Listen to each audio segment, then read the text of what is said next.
Assalamualaikum warahmatullahi wabarakatuh. Perkenalkan, nama saya Rahma Anis dengan NIM 23231117 dari Prodi Pendidikan IPA. Di sini saya akan menjelaskan materi tentang replikasi DNA dengan tujuan untuk memenuhi tugas akhir saya, yaitu pada mata kuliah bioteknologi dengan dosen pengampu Ibu Firda Azhara, SPD, MSI. Yang pertama, pengertian replikasi DNA. Replikasi DNA adalah proses penggandaan molekul DNA yang dihasilkan dua molekul DNA yang identik dengan DNA induknya. Proses ini terjadi sebelum sel membelah agar sel anak memperoleh informasi genetik yang sama. Selanjutnya, tujuan replikasi DNA ada 4. Yang pertama, menggandakan materi genetik sebelum pembelahan sel. Yang kedua, memastikan sel anak memperoleh DNA yang lengkap dan identik. Yang ketiga, menjaga kesinambungan informasi genetik dari satu generasi ke generasi selanjutnya. Yang keempat, mendukung proses pertumbuhan, perbaikan jaringan, dan reproduksi. Nah, DNA itu terjadi di mana ya?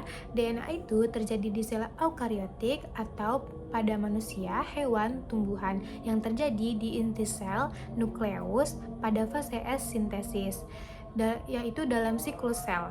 Selanjutnya, di sel prokariotik atau bakteri, yaitu yang terjadi di daerah nukleoid. Selanjutnya yaitu tahapan replikasi DNA. Tahapan yang pertama ada tahapan inisiasi atau tahapan pembuka. Tahapan pembuka itu replikasi dimulai pada bagian DNA yang disebut dengan origin of replication atau ORI. Pada tahapan ini enzim berperan.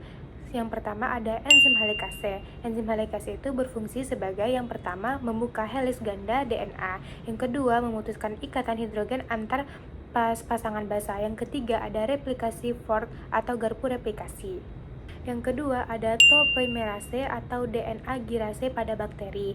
Fungsinya yang pertama ada mengurangi tangan atau lilitan DNA akibat pembentukan heliks.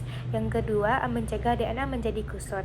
Yang ketiga ada single start binding protein atau SSB. Fungsinya menjaga kedua untai DNA tetap terbuka. Yang kedua mencegah kedua untai menyatu kembali. Tahapan yang kedua ada tahapan pembentukan primer.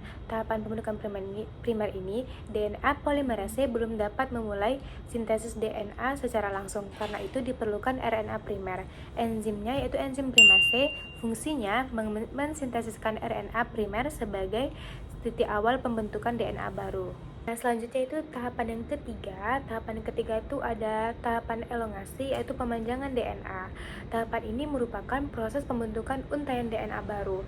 Enzim utamanya adalah DNA polimerase yang berfungsi yang pertama menambahkan nukleotida baru, yang kedua disintesis DNA selalu berlangsung arahnya 5 sampai ke 3.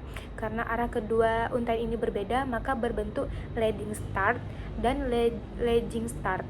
Leading start itu disintesis secara kontinu mengikuti arah pembukaan helikase. Kalau lagging start itu disintesis tidak kontinu. Terus dia membentuk potongan-potongan pendek yang disebut dengan fragmen Okazaki. Selanjutnya yaitu tahapan keempat. Tahapan keempat itu penghilangan primer. Setelah disintesis DNA selesai, RNA primer harus dihilangkan. Enzimnya yaitu DNA polimerase 1 atau pada bakteri, yang berfungsi yang pertama menghilangkan RNA primer, yang kedua menggantinya dengan DNA. Atau pada eukariot proses ini dibantu dengan RNA-seq dan DNA polimerase. Yang kelima ada penyambungan DNA. Penyambungan DNA itu fragmen Okazaki-nya masih terpisah.